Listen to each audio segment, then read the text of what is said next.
Alright, so good day everyone. Jouni Korhonen from Nokia Siemens Networks. They are working with the IP-related things and IP standardization. And the kind of forward about this is that we are going to look into some of the recent relevant IPv6 related transition and migration development idea. And in a sense that we go through bunch of examples of generic tools. And I must remind that as all my background and the kind of work areas is very much related to the wireless networking. So even if I try to say something like this about these networks, it's always be asked to what is mobile cellular networks. So bear that in mind. And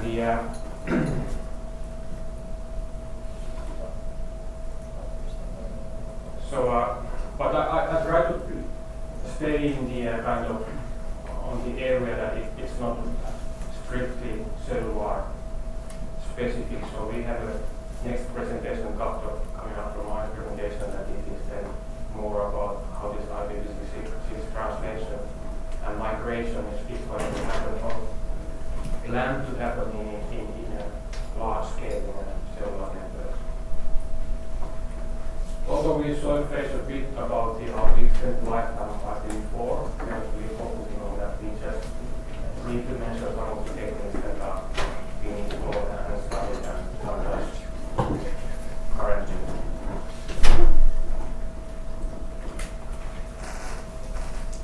So one of the motivations for the IPv6, why customers want to have IPv6 is presented here. So this is the message that we are hearing as a mobile equipment and vendor.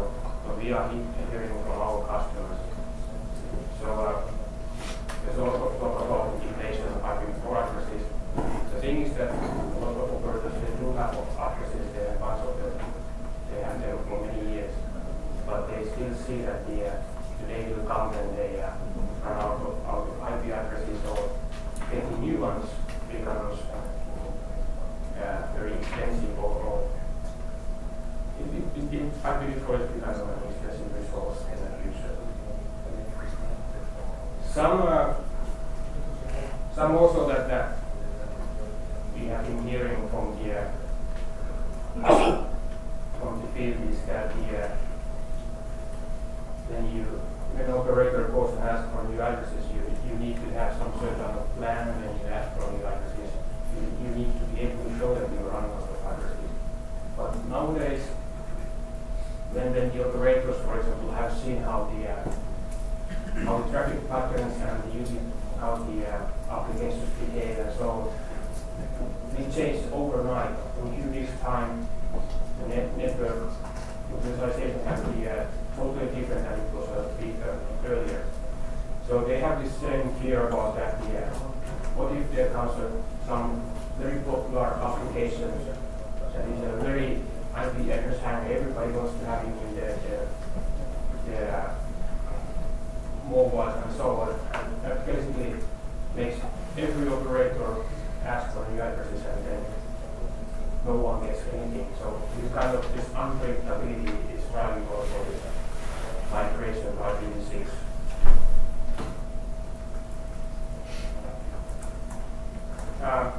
Some of the kind of extending the lifetime or the availability of the IPv4 addresses is that certain ISPs are using in their huge ISP networks, they are using public IPv4 addresses to address their own equipment and CPE devices. So if you migrate your core network to IPv6, then you get a bunch of addresses for better use.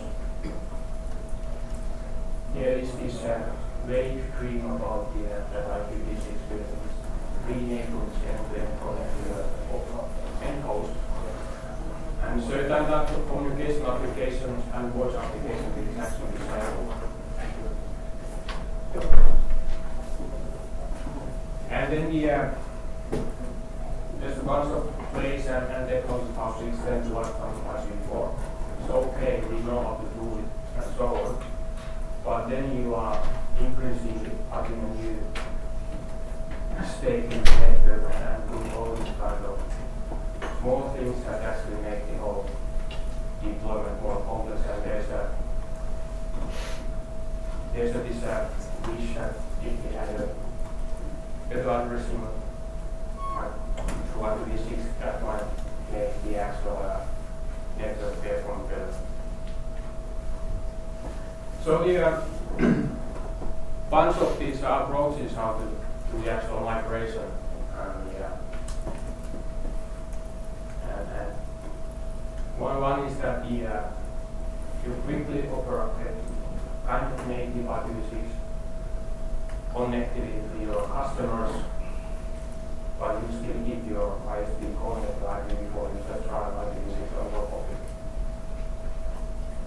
And as I already mentioned, that you migrate your whole network to IPv4 and then run your IPv4 service on top of IPv6. And the idea is that you get your IPv4 and whatever you use. Well, then you just keep on IPv6 network and somehow offer IPv4 connectivity to IPv4 internet, for example, using translation. And which way then to take boils down to a few decision points like that, whether you prefer tunneling or whether you prefer translation, and whether you are okay if the solution has some impact on edge hosts or your CPE devices, or whether it has to be in complete transfer, so you play with these choices. So what has happened recently, and this in standardization on both IPF and TCP, for example, is that people got creative and started to make new tools how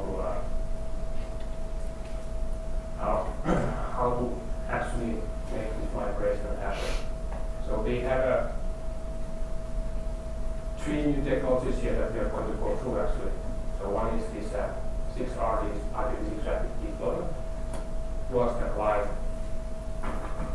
There's actually three variations of this, or let's say four variations of this towards the client. We are only going to concentrate on the actual first one, we will towards the client. The next presentation mentions a bit about this 880 slide and so on. And then we have a look at this NASIS report and DNSIS report. And while all tools are not enough, well, they could be, but there's a different deployment scenarios and different requirements, and people saw a need that you need a new tools for the requirements and new scenarios that you are going to address. So some of the common ground for all this stuff is that most of the mainstream operating systems are today IPv6 capable. It might be that in some cases the IPv6 capabilities or quantities not just enabled. You know that the Windows Vista and 7 they are even XP was on complete IPv6 capable. Linux has been for a long time PhD. Mac OS Symbian has been for years, since 2005 or 2004, complete IPv6 capable. Windows CE is not usually just not enabled. And the big ISPs, Tier 1 operators, they are also IPv6 capable, not necessarily offering that for the end customers, but NTT, Hurricane, Sprint, and so on. Just to mention, for example, that the principle of mobile purpose Sonera has been offering IPv6 in live networks since 2005, which is very low, necessarily in the public is and same also goes for speed. So all this Scandinavian area has been, mobile networks has been for 5 years IPv6 capable. And the IPv6 connectivity is kind of growing. more and more big sites are offering what they record in DNS. You have routes to get everywhere, so IPv6 teaches you better, so you can see that you actually have a pretty much stuff going around. Excuse me, can I ask a question about the previous slide? Yeah. My understanding was that the United States was always behind everybody else, but this suddenly is completely the opposite. When did this happen? I don't know.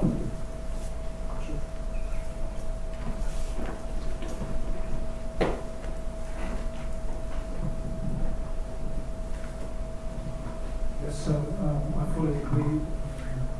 Please go back to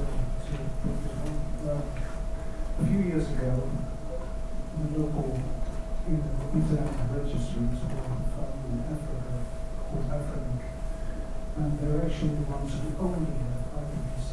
So how can this be zero?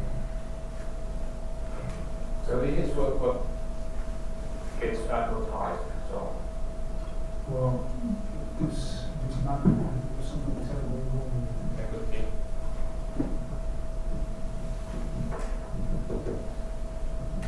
I suppose those grays are no data, so that might be one reason.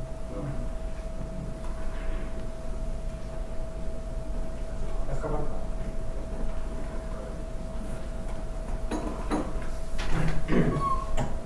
So, okay, so the 6RD is one of the latest tools that is actually already in production. The operator called Free in France has deployed it, and it's actually kind of the invention that is the original idea is discussed in this R3569. And again, I hope this later on how you see Toolbox in idea. So they are doing the abstract version of it. It does share quite a bit with the 624. And what it basically offers is that you can handle your IPv6 traffic on top of unmodified IPv4 home network.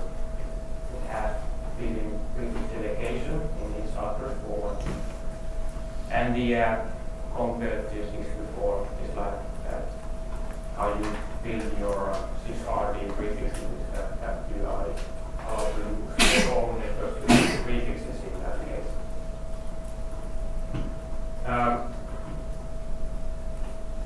This pretty much, of course, because it's a new technology, even not that deep leap in technical wise, but it still more or less requires that you have whatever CPs you are deploying, you have a quite often because you need to break new stuff in there. And that has also been about the concept for a certain amount of people. So the idea is just that you get quickly started and then with your own pace you migrate your core network and the rest of the stuff from IPv6 when you need for that.